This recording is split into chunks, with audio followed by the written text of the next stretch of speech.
Welcome to another episode of The Breakdown.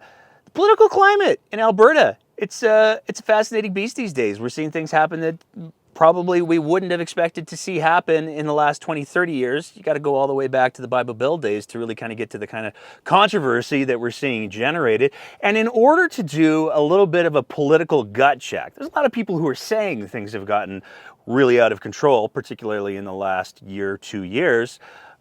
But is that just hyperbole? We figured we'd go to somebody who's been playing in the Alberta political scene for more than a little while. And I'm still so happy that he said yes to come on the show. It is a genuine privilege to welcome to the show the Honorable, I'm using the honorific, Thomas Lukaszuk. Thomas, thank you so much for joining us today.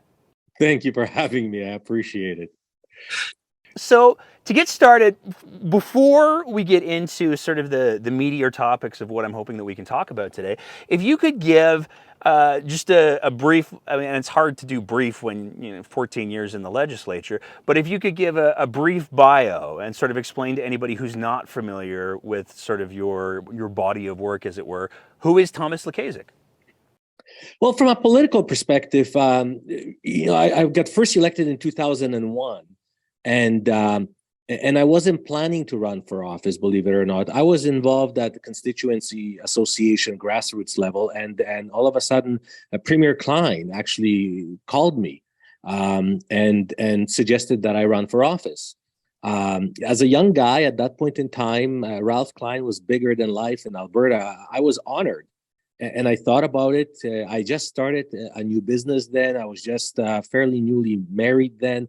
It wasn't something that was ever in my plans. But I thought, you know what? If the premier asks you, you just do it. That's all there is to it. So I did, and I was lucky. I won the first election. And then the second election in 2004, it was the famous landslide Lukaszuk. There was a recount. I lost by 3 votes, then won by 5 votes in a recount. We lost all PC seats in Edmonton. Running as a PC in Edmonton was never easy. People will often say, well, you ran for PCs because you wanted to win. In Edmonton, you didn't run for PCs to win because usually all of Edmonton was either NDP or Liberal and NDP. In 2004, we lost all the seats other than Jean Zbozdeski and David Hancock, and then myself.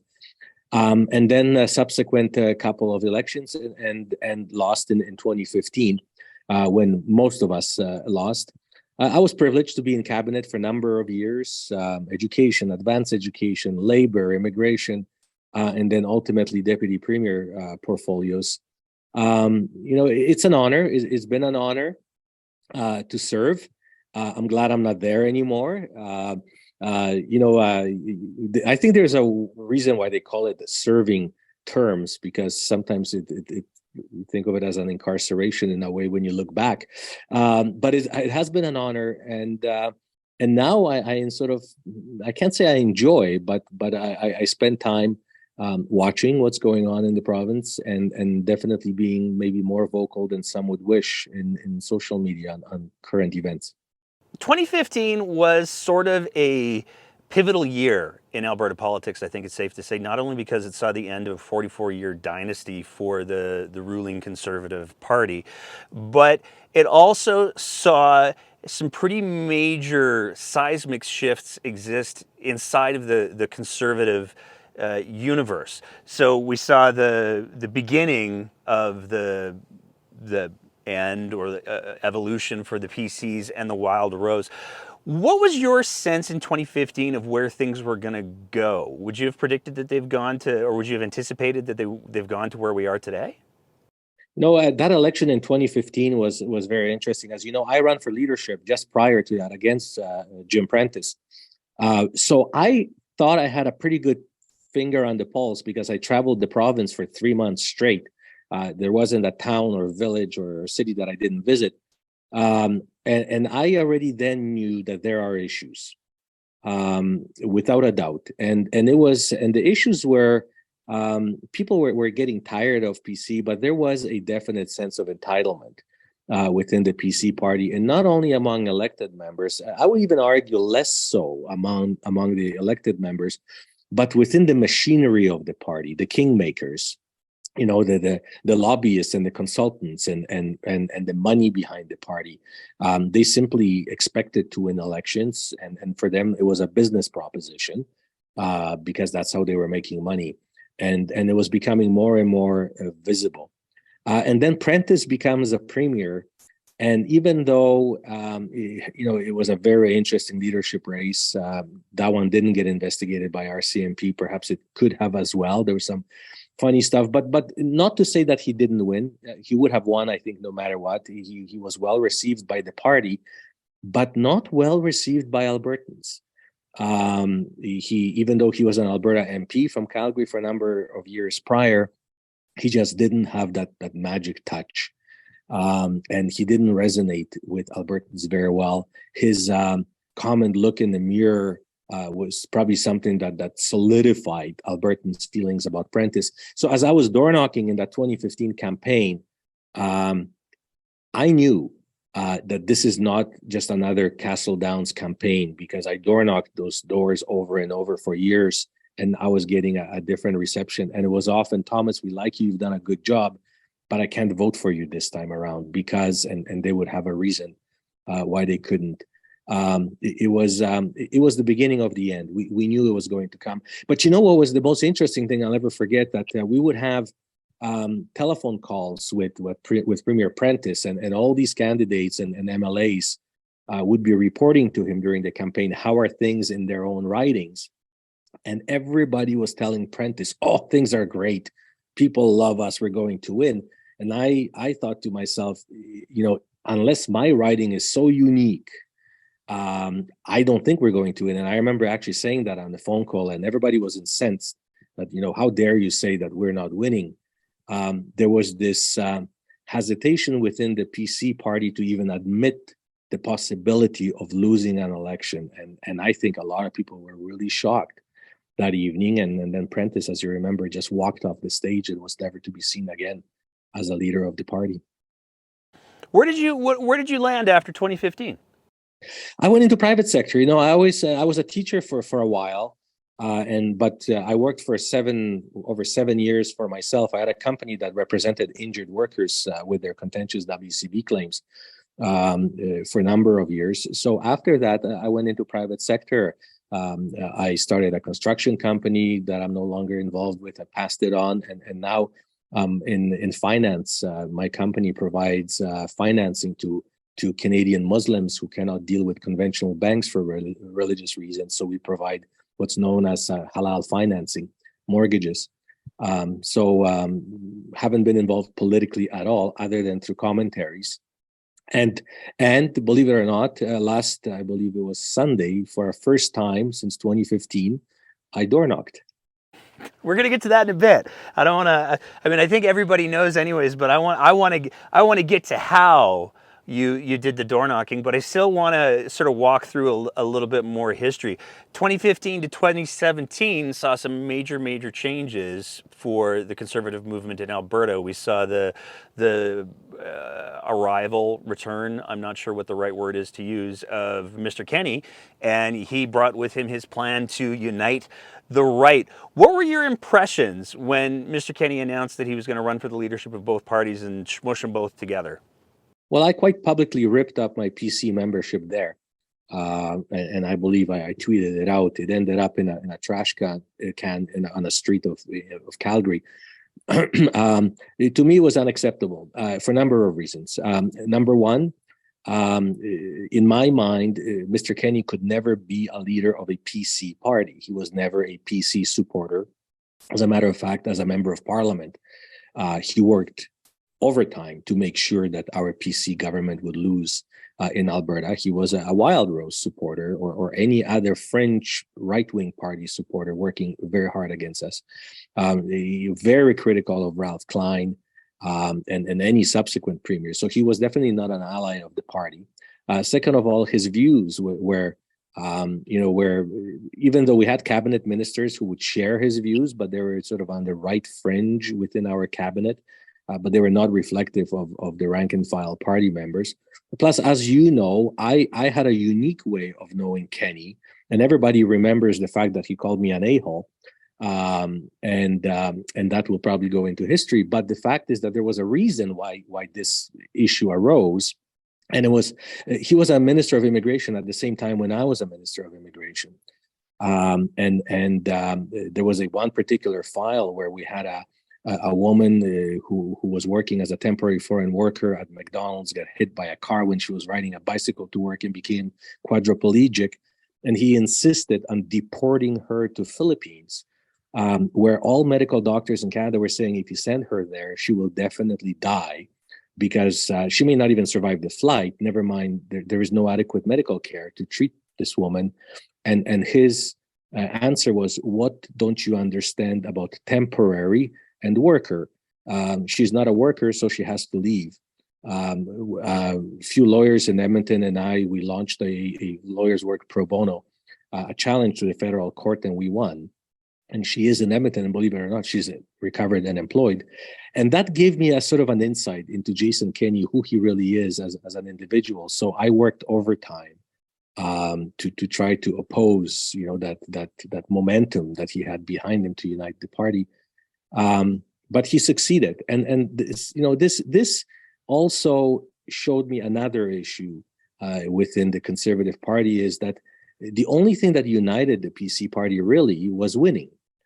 This was a coalition to win, because when you looked at our caucus very often, you had guys like David Hancock, myself, Doug Griffiths, Ed Stelmach, who would be centrists, sometimes even center-left, with guys like Ted Morton, Lloyd Snellgrove, and Marianne Jablonski, who are ultra right-wingers, both from a social and any other perspective.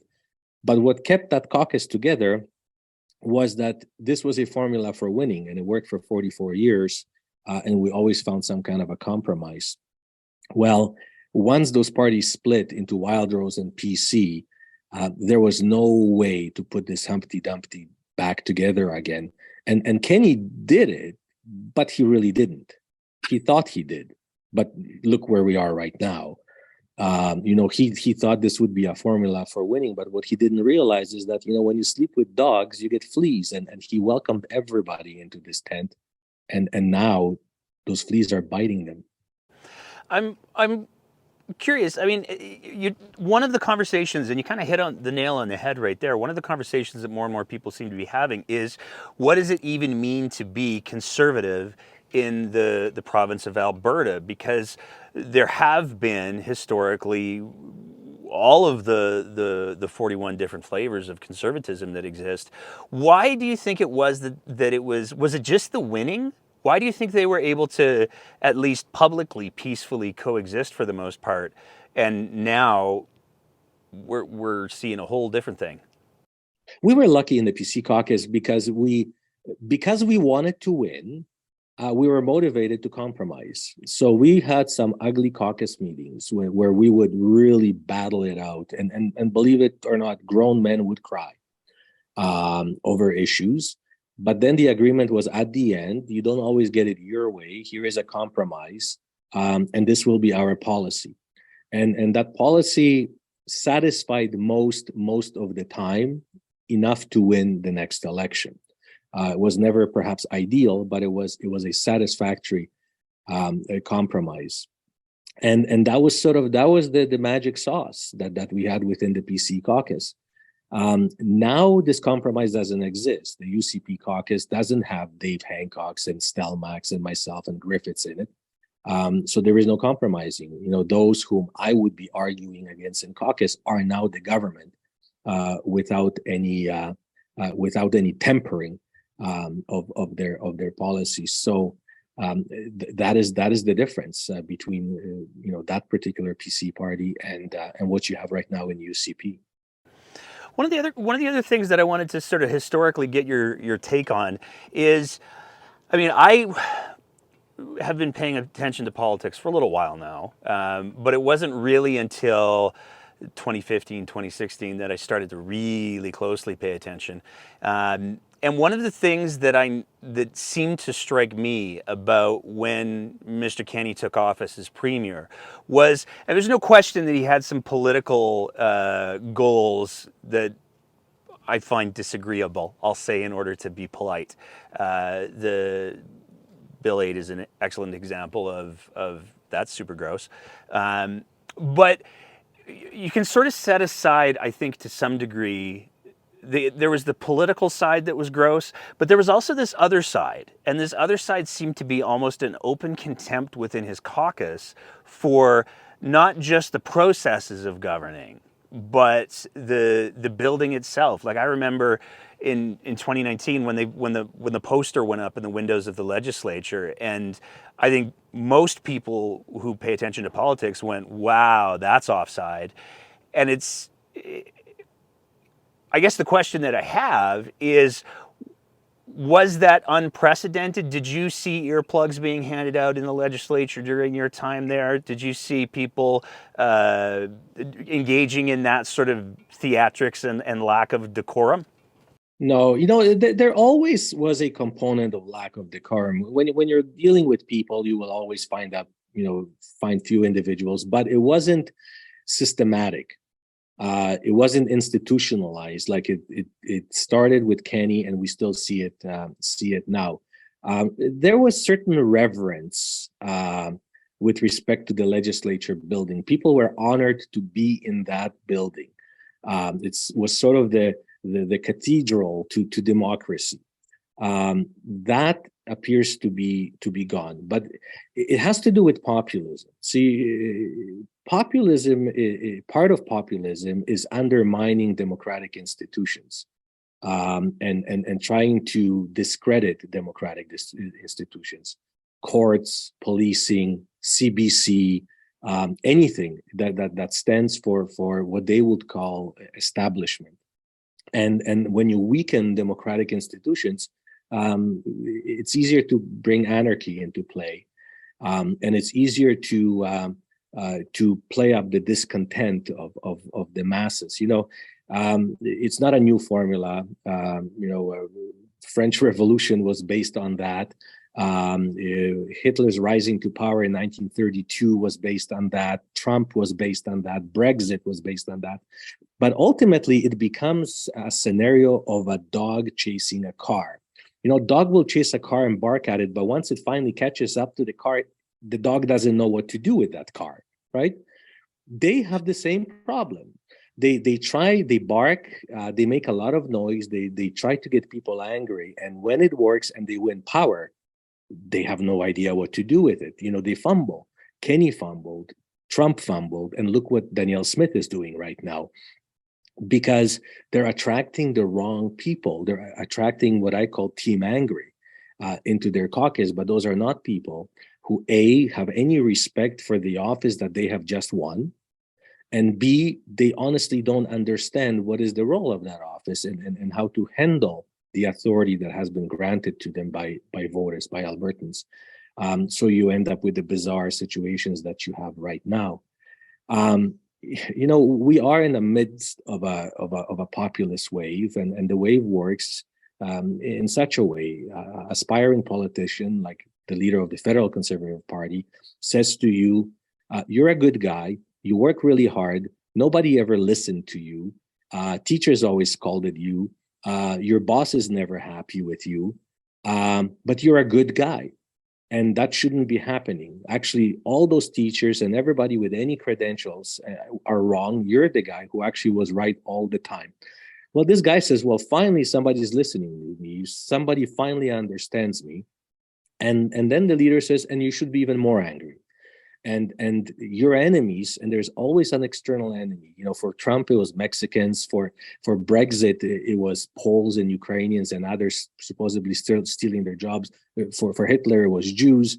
For Danielle Smith and Kenny, it's Ottawa or liberals. It doesn't frankly matter who's in Ottawa, as long as it's Ottawa.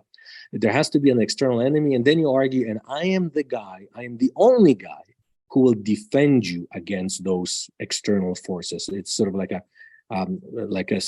castle under siege, and I am your savior, and it's a formula that allows for wins. The problem is that once they win, as I said earlier, that group of people cannot execute with any dignity or even effectiveness the roles that they have been assigned. Yeah, I mean, one of the things that I keep going back to with the populism piece and the oh shucks, I'm just like you. We see with Smith and her health spending accounts. She goes on over and over and over again about how, well, you know, the politicians, they get a health spending account, so why don't you? And it follows that formula almost perfectly. But every time she says it, there's a part of me that goes, how are there not more people saying, you're one of them, though? Like, you get that you're you're a politician, Danielle. Like, and there's certainly UCP MLAs who quite candidly will say there's a certain one whose name might rhyme with Payne Metzen who openly says, I'm not a politician. Yeah, you are, dude. But they're very, very good at disabusing the public of the notion that they are part of the machine that they're simultaneously saying people should get angry at. And you know, and oddly enough, people are buying it, and they speak to government in second person, you know, as if they are not government. And frankly, you know, you could be in government tomorrow. I could be in government tomorrow. Run for office, and you can be in government. Government is not some external power that is imposed on you. You go out and vote, and you will decide who the government will be. But they refer to public institutions as the forces of oppression.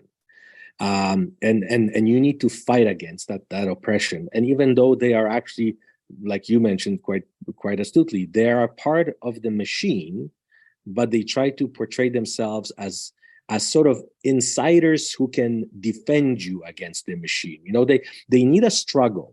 They always need their potential supporter to feel that he or she is somehow oppressed by the machine.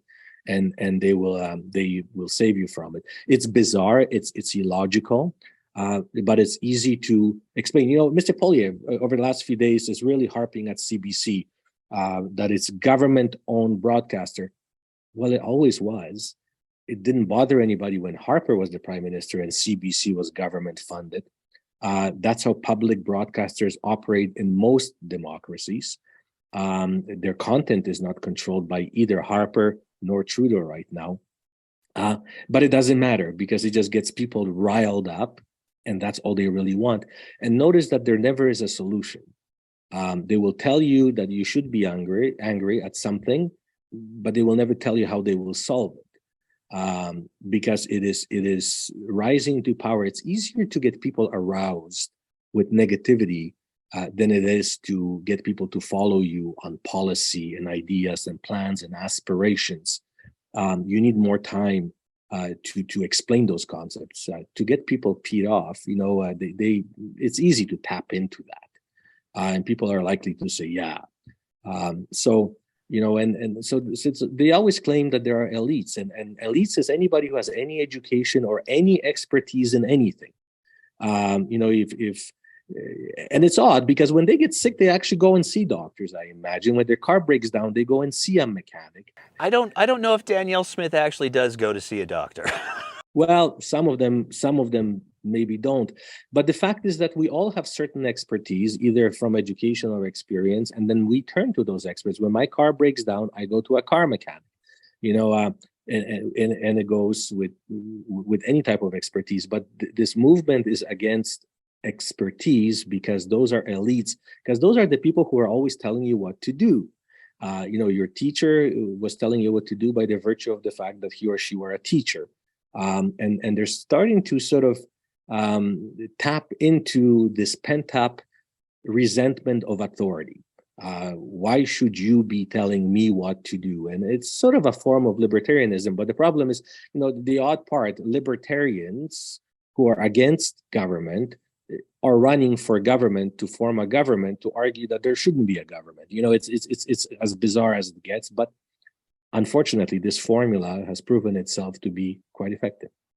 Yeah, it blows my mind. I mean, you talked about people buying it despite all evidence to the contrary. And I remember when I saw Kenny first quite literally roll onto the scene with his pickup truck. And my first immediate reaction was like, oh, it's a new truck that is right there. Like this guy doesn't drive this truck, and he demonstrated down the road that he had some difficulties fueling it. But people still, I had conversations with people in 2019 who were saying, he drives a Dodge, he's just like me. And it's like, you buy that. I know, and see Kenny, interesting, because I met Kenny in Ottawa a number of times. There's a different Kenny in Ottawa. Kenny in Ottawa not only dresses differently, he wears suits like everybody else in Ottawa. But if you ever listen to Kenny speak in Ottawa, he actually uses a different language, more business-like language. He's not trying to sort of, fewer platitudes. And he over here, he's a good country kind of a guy, always from Alberta. He's not from Alberta, and there were two Kennys. And good on him. He was able to reposition himself, reinvent himself, and shame on us that we as Albertans are buying it. But we're not very discriminating when it comes to voting. You look who became the leader of the UCP party right now. I cannot imagine a few years ago to have someone run for office who knows so little about the office that she's running for, that she honestly thinks that she can dispense immunities and that her powers are the same as of a governor in the United States. Learning the very basics on the job that actually grade 6 curriculum covers in the province of Alberta. And the fact that she was actually a leader of an opposition. She was in the legislature for a while, so she had an opportunity to at least learn from watching. Obviously, none of that sunk in, and yet it didn't seem to matter. Frankly, I think some of her supporters like the fact that she knows little. The less she knows, and the less she appears to be part of the machine. So ignorance is actually a good thing. I wanted to. I mean, there's two. You gave me two things that I want to kind of branch off there. The first one is, you talked about Kenny's ability to play to different audiences, I'll say. And Danielle Smith certainly seems to have that same ability. Where do you think the line is between being able to, I'll say, speak the language of your constituents and manipulating the constituents that you're speaking the language of to make them believe that you're something that you're not? Yeah, you know what? And that's a very important distinction. I think in politics, like in any public communicating role that you would have in any other profession, it is important to be able to read your audience and tap into them to send the same message. So if you're speaking to a grade 6 class and you're speaking to a postgraduate university class, even though you're conveying the same subject matter, you will speak to them differently. You will use different vocabulary, use different anecdotes or examples. But you are always sending the same message. You're just adjusting the language and the level, the technicality to age or whatever it may be specific. With Kenny, and that's genuine, and that is the right thing to do to be effective. With Kenny, unfortunately, he was selling himself as a totally different person. Frankly, I don't know if there is anyone who knows the real Jason Kenney. He's a very complicated man who spent his entire life in an elected office. From childhood was involved 100% of his time in politics. That's very unique, and I don't think it's a good thing. I think we need politicians that reflect all of us. We need politicians that have real life experience. We need politicians that wake up in the middle of the night because they have a crying baby, and they have a sick mom, and they have family issues, and they worked in different industries, in different careers prior. Then you bring that wealth of your personal lived experience to the legislature, and you can better relate with constituents, and you can draft better laws. Unfortunately, and this is very unique, and I'll touch upon that word, to the conservative movement. They tend to have in their folds a lot of predominantly young men, although there are some women, but predominantly young men who, instead of chasing dates in high school and trying out for a soccer or football team and getting themselves in a little bit of mischief like all of us did, they become these political hacks and they work in ministers and MLAs and MPs offices at the age of 16, which to me is always, I thought of a little unnatural. And then they grow into volunteers and they run for office. You know, in St. Albert, Michael Cooper is a prime example of one. Jason Kenney was one. Stephen Harper was one. Polyev was one. You know, there's a whole list of them that sort of lived that political life almost exclusively and lack in a lot of social skills and other transferable skills that would actually serve them well in politics later. It's fascinating to me that you talk about the lack of social skills. I'm not going to say which one, but one of them might have definitely blocked the show after their Christmas message, which appeared to be delivered by an animatronic version of themselves. It's fascinating to me how somebody can exist in that political environment where... Well, I'll tell you who it is because he threatens me with lawsuits all the time. That's my MP, Michael Cooper. You know, there is an interesting character. St. Albert has a NDP MLA, but yet elects Michael Cooper to the federal government. And here is a guy who has unprecedented achievement, let's call it, to have, for a first time in the history of the House of Commons, his speech removed from the official record of the House of Commons from the Hansard because he was actually reading out the Mass Murderers from New Zealand manifesto. So all the other members of parliament decided we can't have this in Canada's official record, and they removed that. Now, here's a guy who refers to Muslims as the goat herding culture, and his list goes on and on and on, but he keeps getting reelected in St. Albert in a riding that provincially elects NDP MLAs. So there's this disconnection. You know, there is a lot of people will simply vote federally for conservative, no matter who runs. And unfortunately, and I don't know, maybe as an educator and former minister of education, maybe I failed. We somehow don't get our young people to learn and absorb the importance of researching your candidates and becoming very discriminate voters. You know, if guys like Michael Cooper can get elected, you know, frankly, honestly, anybody can get elected. You know, if you can have a person become a premier of our province who today on Holocaust Memorial Day appoints an anti-Semite, and not that she didn't know because they disqualified him from running for the UPC because he's an anti-Semite, she appoints him on Holocaust Memorial Day to what? To the Multiculturalism Advisory Council. You know, that is so crazy that you can't even believe that it is true. But when people who get elected simply because they run against the very idea of government get elected, that's what they do. I was stunned with Mr. Khan did quit today, but I was stunned, quite frankly, that Danielle Smith, anyone in a leadership position, would let that person quit. I mean, especially given that today we're recording this on April 17th, especially given that today is Holocaust Memorial Day, that to me would be a day where you would want to make it absolutely clear, nuh-uh, I won't tolerate this stuff. Even if it was just a performance, because very clearly they did know what Mr. Khan's history was, because they're the ones who investigated it. I found it particularly bold of them to try to claim that they didn't know when the person who was standing next to Danielle Smith during that whole presentation, one of them was Rajan Sani, and she's the person that was nominated in the constituency that he was disqualified from. So there's no way, there's just no way. But there seems to be this culture of they don't care.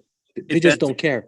They just don't care. That's the thing. They feel they're invincible. They think they have their numbers, and they don't care. And they know that their core support has no issue with that. Trump said that. He said, I can shoot somebody right in the middle of, I think it was Broadway Avenue in New York, and I will get reelected the next day. It is that attitude. We're invincible. Our masses love us, and we can do whatever we want with impunity.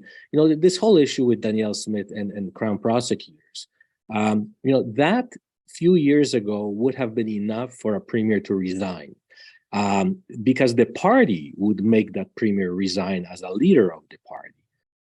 There is no way.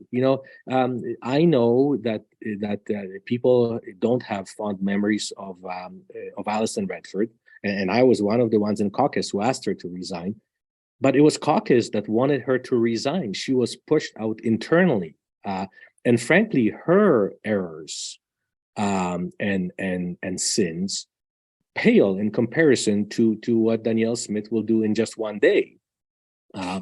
But the scope of what was unacceptable then, and what party would push out a leader, don't apply anymore. There's just no way that with her track record of what she has pulled off, because there's no better way of calling it, from the day she walked into the premier's office till today, that she would be a leader of any credible political party, particularly governing party, in this country just a decade ago. We're gonna focus in on Smith now. So you sat in the legislature at the same time that Danielle Smith sat in the legislature. Correct me if I'm wrong. Correct. I mean, you kind of talked about it earlier. One of the things that I know that I've been saying, and that I know there's no shortage of other pundits and commentators who have been saying, is how in the hell did she serve in government for as long as she did and not pick up any of this stuff? And when you watch some of the video of her in the legislature, it seems like it's almost an entirely different person, because she is making arguments that at the very least seem marginally cogent. But you compare that to, like, how does she know so little? Is that what you saw in the legislature in your time with her? Was she just performing, or was it? So it's easy because she's a news anchor. That's what she is. And I have to be careful what I say, because I happen to be married to one. But reading a teleprompter is very different than making those decisions about which you're reading off the teleprompter. So Danielle Smith would show up in question period with 3 questions pre-written, and she would have rehearsed them, because you can tell, I've been around long enough just watching how she stands up and how she, the intonation of her voice and how she asked the question. But she would ask 3 questions, and it didn't matter what I answered as an answer. Her second and third questions would be exactly the same. And that's all she really had to do, read questions. When we noticed that the moment she was put in a position where she has to start thinking and making decisions on the go, and analyzing information, she fails. And that was hosting of the radio show in Calgary. The moment you gave her a microphone and no script, where she had to interact with callers and express her own opinions, the show had to can her, because she was getting herself into a lot of trouble, and getting the radio station into a lot of trouble. So couldn't do it. Now, as a premier, you answer questions. You don't know what those questions will be. Media throws questions at you, and you have to have at least fundamental understanding of government and your portfolio, and as a premier or deputy premier, all portfolios, that you can answer any question that's thrown at you. And even if you don't know the answer, you know enough to figure out what the answer likely would be. She's lacking that skill, because she doesn't have the fundamental understanding of what the answer would be. It's like getting an actor off a script of General Hospital and putting him into a surgical room and say, you play the doctor, now be the doctor. Two different things. She played the doctor.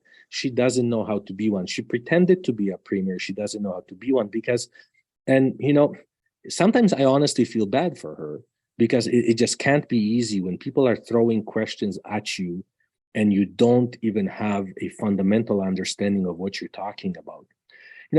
I was lucky. Ralph Klein had a system. When you first got appointed as an MLA, he watched his MLAs, and if he thought you had potential, to be in cabinet one day, he would assign you to a senior cabinet minister. So one day he tapped me on the shoulder and said, "You will be following Clint Dunford." And that was my minister. And I lived his life. I was following him for a long, long time. And you learn and you absorb. Then he would give you chairmanship of a committee. Then he will give you a parliamentary assistant position. By the time you got to cabinet, you knew how the system works. And even if you didn't know, you had an intuitive understanding of what the right or wrong answer would be, or when to shut up and not say anything. She doesn't have that. You give her a microphone, you ask her a question, she'll give you an answer. It could be the stupidest answer in the world, but she'll give you an answer.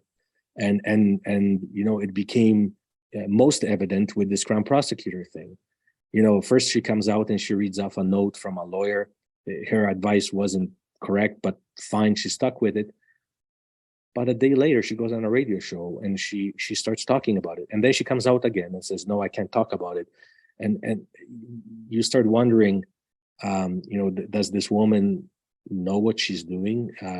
The problem is that the office of a premier is a very powerful office in this country. Premiers can make unilateral decisions. Premiers can jeopardize our relationships, not only within the province, but within the country, and particularly internationally. I'm wondering, UCP likes to drive this message that they're good for business and investment. What do you think investors who are watching us like hawks, large companies, they watch every province like hawks, what are they thinking about this political climate? If you are a large American or European or Asian company and you are contemplating investing in this province, would you invest in a province where you have no clue what the premier will do tomorrow? Where there is even no pattern? Some premiers, they could be somewhat radical, but at least they follow some script, some narrative. You can sort of predict what they will do next. With her, it's hard to predict. You give her a microphone and she can put you out of business tomorrow. Even just the recent press conference that she did where she was asked as she was, and again, it baffles me who's doing the messaging, who's crafting the messaging, because Danielle Smith says, I'm going to make a commitment to public health care. I'm going to do it in front of a fee-for-service healthcare facility.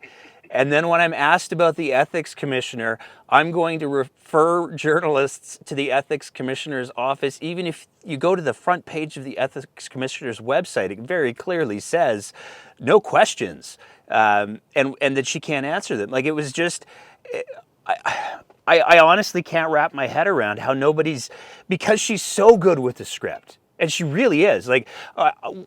I've been saying for months now, the biggest difference between Danielle Smith and Rachel Notley from a communications perspective is when Rachel Notley's on script, she sounds like she's talking to kindergarten students. When she's off script, she's something else.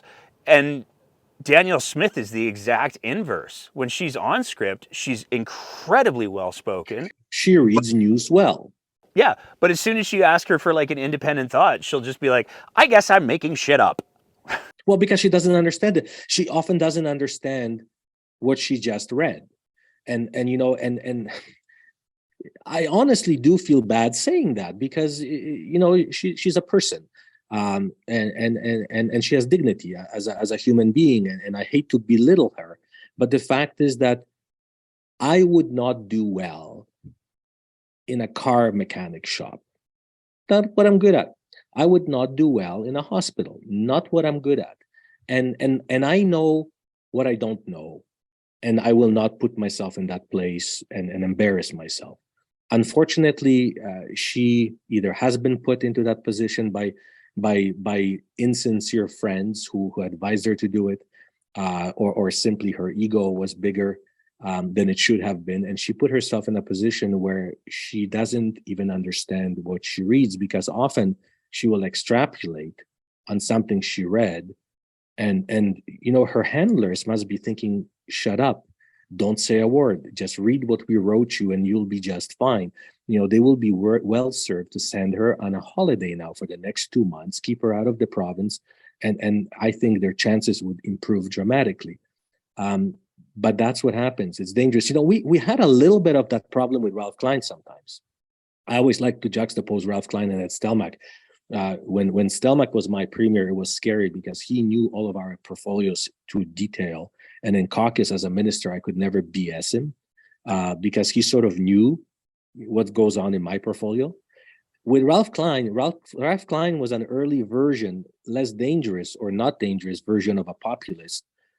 He was selling the message well. People sort of liked him, but he had no clue about policy. I remember as a newly elected MLA in 2001, we were sitting in one of my first caucus meetings, and some minister was explaining something, and Ralph was asking questions. And I thought to myself, okay, he's playing a game. He's asking those questions to see if the minister knows the answer, but he's a premier. He must know the answer. He sure as hell did not know the answer. Ralph Klein was not a policy guy. So for us as elected members with Ralph Klein, we always hoped that he would not go on a tangent with the media. Just stick to your script and stay there. Now, Danielle is 100 times worse because Ralph knew what he didn't know. And Ralph relied on his ministers and advisors. She doesn't. She just sort of makes up policy on the fly. I think we saw that with her whole, we'll just deputize ambassadors of vacationing Albertans to get around the American travel restrictions. That was, I mean, it's just, there's so, it's just very fertile ground, I'll say. That kind of brings us up to where we are now, I think, a little bit. And, you know, this past weekend, you definitely raised some eyebrows because you definitely have been you haven't held your criticism when it comes to the UCP. You haven't held your criticism when it comes to Danielle Smith, but I think that you, in many ways, embodied the shifts that we've seen within the political spectrum. The UCP have moved farther and farther and farther to the right. I would argue past the Wild Rose at this point. And with that, the NDP have moved a little bit more to the right, more century lefty, but they're definitely more right than they used to be. And that seems to be appealing to some folks, yourself included. What made the decision for you? What sealed the deal to get off the bench? Well, a few things, just to before I answer that question, even Danielle Smith, she probably regrets saying it, like she regrets saying everything she said yesterday. But one of the things she said is that Premier Lougheed and Rachel Notley govern the same way. They're exactly the same. And she was referring to him as a socialist. So they are so far to the right that guys like Lougheed, they refer to them as socialists. What made the difference? NDP is not my flavor either. I have epic battles with Rachel Notley and Brian Mason in the legislature because we disagreed on approaches and policies and matters of that nature. But I can tell you one thing, both with Rachel and with Brian and several other NDP MLAs that were there, a couple are still elected, there was mutual respect. They knew their stuff. Rachel knows policy. She knows governance. She knows law. She knows intergovernmental relations like nobody's business. So when we argued, it was a well-versed argument. It was based on facts, and nobody could BS the other one because you knew that they would call you on it if you tried. So that was important. It was facts, knowledge, research-based, arguments and development of policy. Second thing was there was trust. Often, as a deputy premier, I would sit down with Rachel or with Brian Mason and say, "Look, let's hammer this out. We can end this session early. What is it that you're looking for?" You would make deals on off-the-record basis, and trust was never breached. When you made a deal, and they honored that deal. So that was important. And in the second, during the committee stage of a passing of a bill in the House, MLAs get to sit anywhere they want in the chamber. They don't have to sit in their own seat. I would always make a point to go across and sit down with some opposition member just to ask them how are things in their writing. And when you discuss things with Rachel, I was always satisfied that she's doing what she's doing with noble intentions for her constituents and for the province. We may differ on how we want to get there, but I never ever questioned her motivations. It wasn't because some lobbyist is lobbying her or some friend of a friend or family member. She always had good policy reason for why she was asking for what she was asking. I could never say that about Danielle Smith.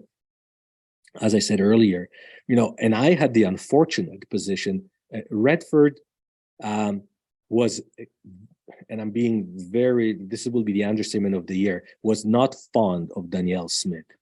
So when Danielle Smith was in question period, Redford would absent herself, which meant that I had to field all the questions. She just refused to answer Danielle Smith's questions.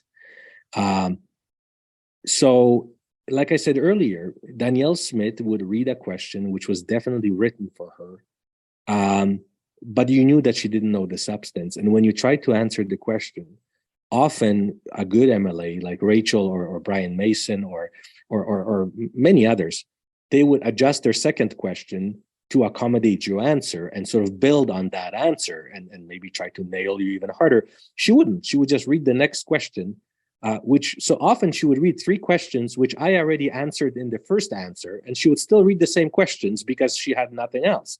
That's what they wrote her. That's what she read. But during debate, when it is a little bit free scripted, that's when you really get the real side of an MLA. When you have a leader of the opposition who's in the House reading speeches from a piece of paper and never puts the paper down and just sort of goes on a tangent and talks about her own experience or her constituents, and that this is a scripted leader of the opposition. But the biggest part is trust. And when she crossed the floor to PCs, and she will still deny it, but she can't deny it because there are those of individuals like myself who are still alive to know that she made a deal with Prentice for cabinet. She made a deal for herself and for Rob Anderson and a couple others to get cabinet positions. Unfortunately for our PC caucus, there was a rebellion inside of our PC caucus. We said, not a chance in hell. Prentice said, well, too late. I already asked them to cross the floor. Danielle actually is upstairs in the government house waiting to walk down the stairs with me to a media announcement, but he pulled the cabinet appointments. So Danielle sold out her own party for her own political gain to get into cabinet. And to me, that's a no-no. First of all, to me, floor crossing is a no. Frankly, it should be illegal. But second of all, if you're floor crossing because you cooked up a deal for yourself to sit in the cabinet, I find that despicable. That's a betrayal of the process. It's a betrayal of your constituents. It's a betrayal of your colleagues in caucus, because not all floor crosses were going to get cabinet positions. Only herself and a couple others. So that was a terrible betrayal in my mind. So I can't trust her, and I never will trust her. And I know for a fact that she simply does not have the capacity to serve as a premier. So why did I make the decision? Boy, that was a long answer. I'm lending my vote to NDP. I'm not giving it to them. They won't have it forever. They may not have it in the subsequent election. But I'm looking at what is good for this province, what is good for my girls, my daughters, what is good for you and me in this province. And even though I don't always agree with everything Rachel does, and even though I think she made some mistakes when she was a premier, I think her mistakes are not as detrimental ever as the damage that Danielle Smith is doing and will do to our province if she becomes the premier. Some of the errors that, and yes, Rachel made mistakes at the very beginning. She had a caucus of newbies. No one has ever been elected before, and she had to build a cabinet out of that. And she found out she's going to be a premier about 2 weeks prior to becoming a premier. And oil prices dropped. So yeah, she made some mistakes up front. But I can tell you the last 2 years of her premiership, many of my colleagues and I from the PC caucus discussed, we said we would probably make the same decision. We would probably govern the same way. She became a very well-versed center lane premier making decisions that were sort of evidence based. So if anybody is concerned about Rachel causing damage, I'll tell you, first of all, the magnitude of damage compared to Danielle Smith is simply not comparable. But the kind of mistakes that Rachel makes are easily fixed. You adjust the policy, reverse the policy. Unfortunately, Danielle is causing damage to our democratic institutions, which in some cases may be irreparable. Once people lose faith and confidence in justice, once people lose confidence in the legislature and how laws are passed in this country, once people lose confidence in law enforcement, there may be no turning back. And we can't afford to put ourselves in that position. So to me, this is existential. This election really is existential. And I feel that for the good of the province, I am with very easy conscience saying I am endorsing NDP and Rachel. And then we'll see what happens after, come next election. Maybe some centrist party will evolve. Frankly, NDP has moved pretty close to what the new center is. I don't know. But, sometimes in my position, you have to hold your nose a little. But I can do this and I know I'm doing the right thing. So I'm encouraging all other, PC supporters, take a look. Is this where you see yourself? Does this remind you of Lougheed, of Getty, of Ralph Klein, of Stelmach, of Redford, of Prentice, of Hancock? No. This is not even remotely similar to what PC Party used to be. So how can you possibly vote for it? I say to you, either spoil your ballot if that's the best that you can do, or give Rachel a shot and simply lend your vote to her. Don't give it to her, lend it to her. But for our province, that's the right thing to do right now. And I think it's an interesting point that you raised there. I like the language of lending there. That's very well crafted, because I think that there's a lot of people who have a fear of, well, if we go for this other party. I mean, Alberta is, it's well known. I have a history with the Alberta Party. And, in a perfect world, I'd love to see multiple parties represented in the legislature, but that's just not where we are right now. There's even lending a vote, or as you said, spoiling a ballot, doesn't mean that you can no longer hold the next government to account, because at least we know that by the established rules and the accepted norms, the NDP will play by those. Whereas we've also clearly seen that the UCP, particularly under Danielle Smith, they don't even know what those rules are. And even if they did, it seems very clear that they don't want to play with them. But they defy the rules. Look, Jason Kenney was investigated by the elections commissioner. He dissolved the commissioner's office right in the middle of being investigated by him, right? So you're right. At least you will have a mechanism by which you can hold the government to account. And the fact is that that Rachel has reverence and respect for democratic institutions. So even if you don't like some of her decisions, there is a way of addressing that issue, and she will play by well-established rules.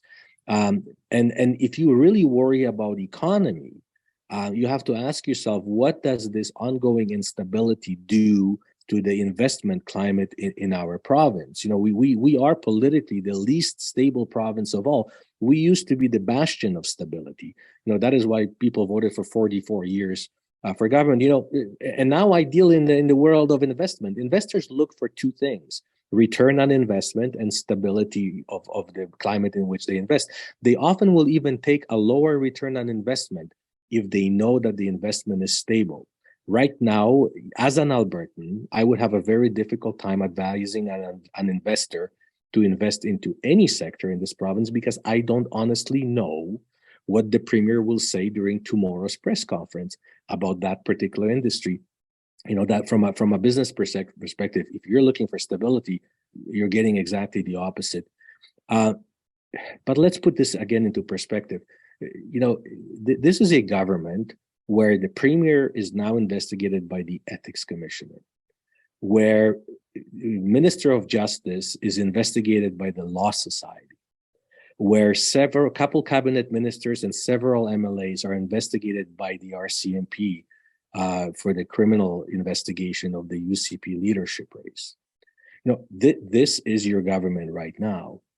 Now, what message are you sending when you're saying that is fine, we will still re-elect you? It's okay to be under criminal investigation, ethical investigation, professional investigation, and we will still re-elect you. Is this who we are? Is this the best that we can do? Do we deserve that kind of a government?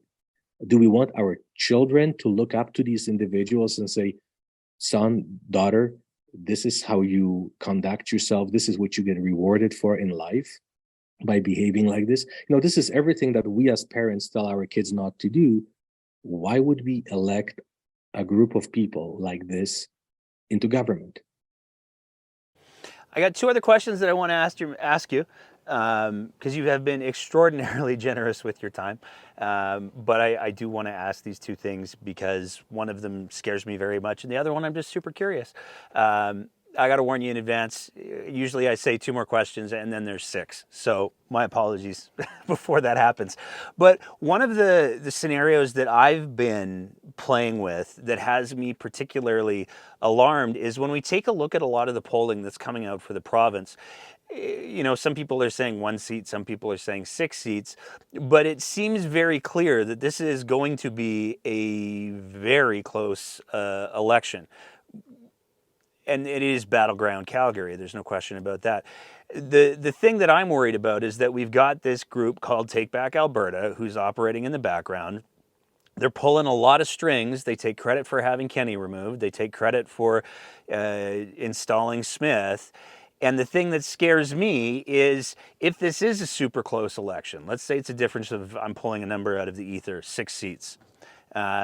If Take Back Alberta has 7 MLAs that they've installed, and they're not far from that, then the nightmare scenario for me, and this is where I'm hoping you're going to tell me I'm wrong, but the nightmare scenario for me is that those 7 MLAs can then go to Danielle Smith or whoever the next premier is, because let's be serious, she's going to get eaten alive in no time. But they can go and say, hey, that's a real nice government you've got there. Be a shame if something happened to it. Here's the policies that you're going to be putting forward. We've already written the bills. Here's the script. Go ahead. Is that possible? Please tell me I'm wrong. I'd love to tell you you're wrong, but you're not wrong. And that's the problem when a premier becomes beholden to any particular group. When you make a pact with the devil, you have to live by that pact. And in no uncertain terms, we know that Take Back Alberta was pivotal in Kenny's demise. And Kenny even said himself that the crazies have taken over his party, and that's why he's out. He knew he had no chance to fight them. They would eat him seat by seat by seat by every nomination. So now you have this group that took over basically the board of UCP, and now are winning nominations one by one. And since they're doing it mostly in rural Alberta, those MLAs are likely to get elected, those candidates. So they will hold the balance of power. And they will be wielding that power because they have a very clear, what I think most Albertans would consider to be a radical agenda, and they're only getting elected to push that particular agenda. So they will do what they have to draft the legislation and pass the legislation to see their vision come to fruition. And that's where Danielle Smith is extremely vulnerable right now. She brought them to the dance, and she has to continue dancing with them. We saw a little bit of that in our PC caucus when Premier Stelmach was in that chair. There was a group of rogue right-wing ministers and MLAs. One happens to be a member of parliament right now from Calgary, and they decided that they will hold Stelmach hostage and say we will vote against the budget and spark a vote of non-confidence if you don't do certain things we want you to do. Stelmach decided to resign. shortly thereafter. But when you have a group of rogue MLAs that think they hold the balance of power, they become very powerful and very dangerous MLAs. And again, they're not answerable to the democratic process. It doesn't matter what the legislature votes. They have the premier, and the premier will do what they want her to do. So that's part of the reason why I'm doing what I'm doing, is because not only has UCP become, it's unfortunate that they even have the word conservative in their name, but has become sort of radicalized version of what used to be conservatism. But now within this radical party, they have a even more so radical subculture of this Take Back Alberta, and a premier who A, made a deal with them, so is beholden to them, and B, doesn't have the capacity to push back. That's not great. That wasn't the answer that I was hoping for. I was hoping you were going to say, oh no, there's this obscure parliamentary thing that will keep Alberta safe. And those who oppose, Rachel, they'll say, well, what about unions? She has unions. She has to do what unions do. There is a big difference. And trust me, I had epic battles with unions when I was a Minister of Labor. I was in charge of all of the collective bargaining. Again, it was done differently. There was respect. We would meet, we would talk, we would negotiate. So there was a respectful exchange, and the labor. There's a labor code in Alberta that governs relationship between government and labor unions, and there's process of appeals for both. So a union can't come to a premier and say, give us a massive pay raise or double our vacations or give us. No, it still has to go through a process that is formal. Sure, it helps to have a premier that sees eye to eye with you, but premier doesn't have that authority to do that with labor unions. Plus, labor unions are in themselves elected bodies by workers, by Albertans, by Alberta workers that choose their executive, who they are. So the process is much more transparent. You may not like it, but it is governed and it is much more transparent. Take Back Alberta is sort of a dark force. We don't know who they are. We know who the leader is. We have no idea where their money comes from. We hear rumors, but we don't know. Some of them are from British Columbia. Some are criminally charged right now, awaiting trials. And they're pushing an agenda that doesn't have to go through a labor board, that doesn't have to go through any process. They're pushing a social agenda that premier can unilaterally make happen if squeezed. So there is a big difference between what a relationship between a union and a premier can and cannot do versus dark money and movements like Take Back Alberta, to whom the premier is beholden. You don't see unions nominating candidates, showing up in buses, taking over NDP associations to put their union members in those. It just doesn't happen. Because they have respect for the process, and they know that even if they did, as I said earlier, they simply cannot make things happen the way these unstructured, not organized, not governed forces can. This Take Back Alberta doesn't fall under any donation limitations. They're not a political party. They have no auditors. Nobody scrutinizes them. They don't have any of the mechanisms that are in place for any other third-party organization. Yeah, it's not great.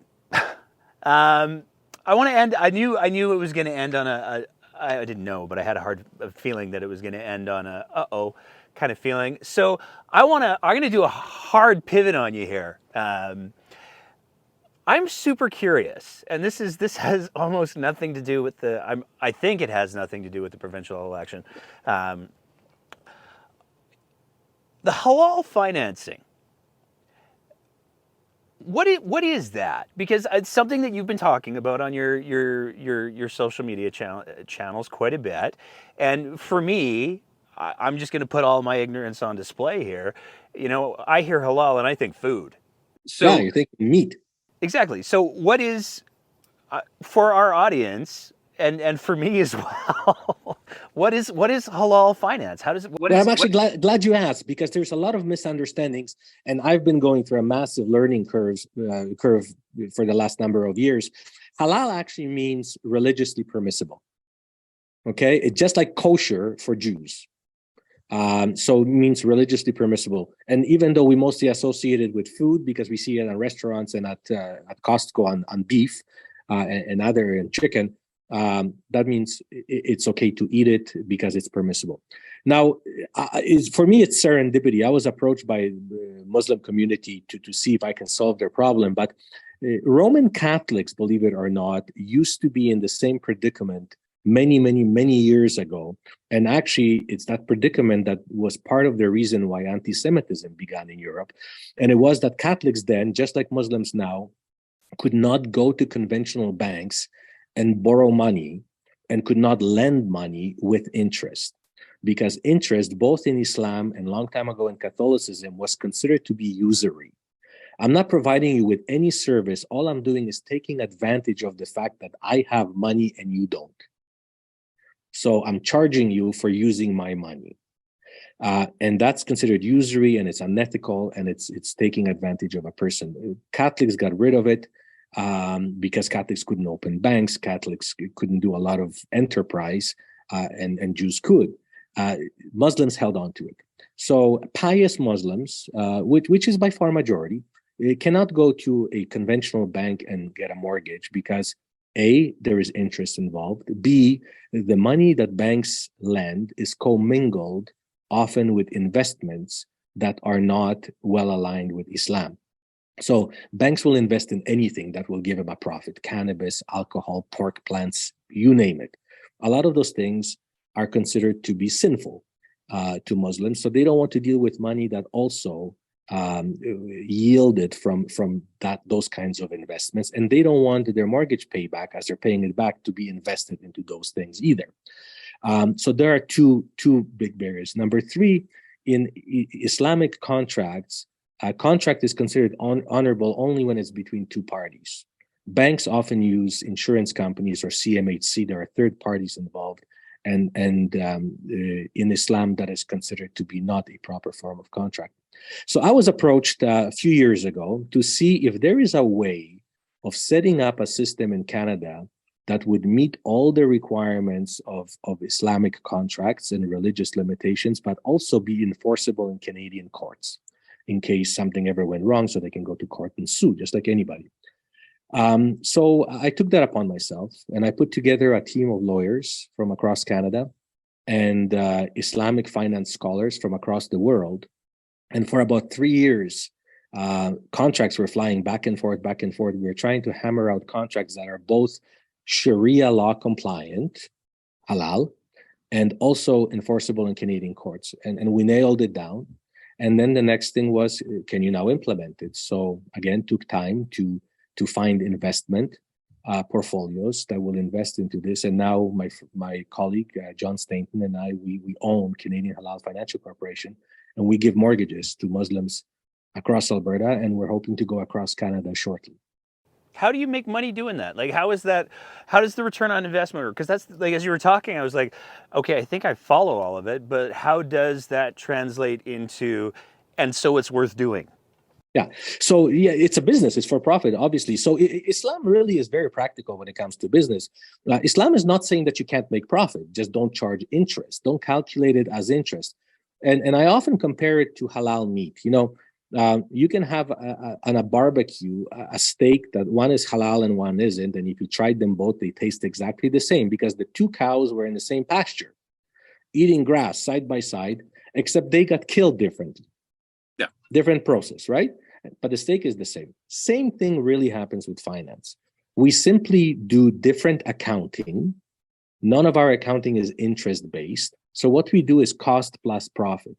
So Islam allows for us to make a modest profit.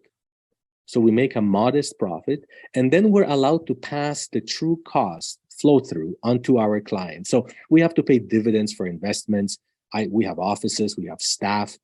Those costs we can pass on to our clients so they can bear costs. So they pay cost plus profit, and that's how it's calculated, and that's how it is divided. Whereas when you borrow money from a bank, they say 6% interest rate. You don't know what's cost, what's profit. That's the going rate.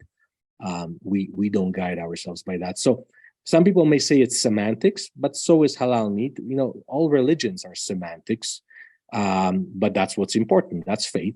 But the real challenge was putting together those contracts that they meet both Canadian legal and those requirements. And it's really good for Canada because most of these Muslim clients that we have, and we have hundreds of them already, used to be renters. They would pay horrendous rent entire houses, but simply could not go to a bank and had to save cash until they could buy a house cash. And you know what that would be like. Every time you think you have enough money, prices of houses go up. So you never quite save enough. Now they just provide a down payment and they can finance a house just like you and I. So it's good for home builders, it's good for renovation companies, it's good for everybody. And from my perspective, there's a little bit of social justice to it because there's really no reason why a large segment of Canadian population shouldn't have access to mortgages. Why can't they have homes if there is a workable solution that can be found? So that's exactly what we do. We are looking at expanding into student loans and other forms of loans, car loans, so that they can fully participate in our Canadian economy. And our clients by far are born in Canada, very well educated. We have medical doctors and others who are our clients, and they simply, because they have faith, they choose not to go to a bank. Now they have an option.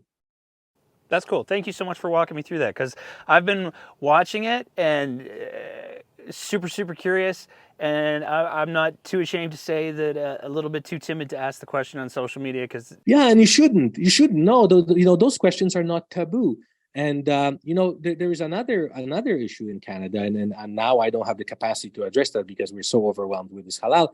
But most Canadians don't know that First Nations who live on reserves can't get a mortgage either, because they don't own the land on which they would build a house. So there is no collateral, there is no asset. So many of our First Nations are disadvantaged, even if they wanted to build a house on reserve and pay it off.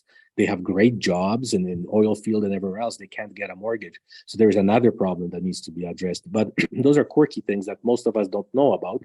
And I found that really surprising because I represented Castle Downs for 14 years. And the first mosque in Canada, the Al Rashid Mosque, is just next to Castle Downs Riding. And nobody was sort of raising that as an issue. Muslims almost were conditioned to accepting the fact that they will never own a house. Whereas in other Commonwealth countries like New Zealand, UK, Australia, Islamic banks have been formed. And so that's exactly what we're doing right now. It just, no one has done it before in Canada, and I don't know why. Okay. I got one more question. See, I told you I was going to do it. I'm going to do it. Go for it. How many different premiers did you work with? Let's count them. 5, I think. Ralph Klein, Ed Stelmach, Alison Redford, David Hancock, and then Prentice for a few months. 5. Would any of those premiers have taken an unmoderated call from Artur Pawlowski? None. I can tell you that right now, none. Frankly, I cannot think of any premier or cabinet minister that I know. Rick McIver, when he was running for leadership against Prentice and myself, got himself in trouble with Pawlowski. He, in Calgary, participated in an annual March for Jesus that Pawlowski was organizing. And I like to give Rick a benefit of doubt. He probably did not know how crazy Pawlowski was and what this march was all about. Rick is a devout Christian, so he probably thought it was a Christian thing to do. So I think we can let him off the hook. But Danielle knew exactly who Pawlowski is. So she listened to his speeches. This guy was saying, "We will fight the police until we die." He was advocating murder. I'm sorry. You said, "Let's make it our Alamo."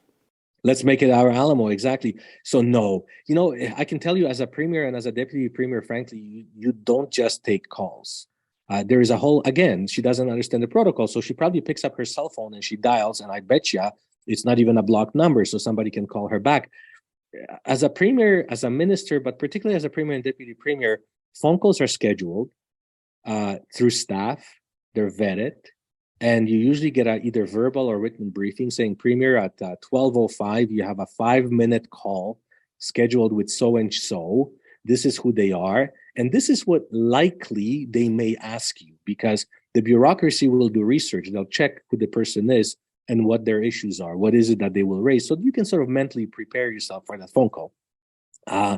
You don't just pick up a phone and call somebody. You would never, ever call somebody who has been criminally charged or is awaiting trial or sentencing. Those are just obvious no-nos. And you don't engage in that long of a conversation either. I have to tell you, the life of a premier is hectic. 5-minute call is a long call. You take a 5-minute call, you do the courtesies, and then you say, good talking to you. I appreciate what you're saying. I will let my deputy minister or my chief of staff take up this issue with you, and I hope that you can resolve it and you remove yourself from it. Premiers and deputy premiers and even cabinet ministers don't have the capacity and the ability to resolve minutia of issues. That's what the bureaucracy is for. That's where the knowledge base is, and you heavily rely on that. This was a very bizarre phone call. But again, that same thing. You play with Take Back Alberta. You're stuck with them. You play with Pawlowski. Now she's stuck with him. She made him promises, and he is going to hold her to it. That's what I thought your answer was going to be, but I just figured I'd double check. Thomas, it feels weird to call you Thomas. It just does. Call me Thomas. This honorable thing is funny. It's actually very nice that they allowed us to carry the titles in posterity, because that's what happens in most Commonwealth countries. But use it judiciously. And now I think, as we're watching this circus, pretty soon, I think Albertans will doubt if any politicians are honorable, and that's unfortunate. And that's unfortunate. Somebody actually said on Twitter, we should remove that title honorable. And I said, that's when they win. No, start voting for people who actually are honorable, and you won't have that problem. Raise the bar, don't lower it. That's right. Thank you so much for taking the time to chat today. I'm just so tickled that you agreed to do this and that we had the conversation that we did. So thank you so much again. Thank you for having me. I really appreciate it. Keep up the great work. I enjoy your podcast. Oh, thank you. As always, if you appreciate the kind of content that we're trying to produce here at The Breakdown, we would love it if you swung by our Patreon page at www.patreon.com/thebreakdownab and signed up for a small monthly sponsorship of the work that we're trying to do here. It is because of the support that we receive from our Patreon sponsors that we're able to continually up our game, and it is tremendously appreciated. So I want to throw a big thank you out to them, and you can go ahead and visit that website and join and support us as well, because we need all the help we can get. Thank you so much for your attention. Thank you so much for listening and being part of these important conversations. And we will see you next time on The Breakdown.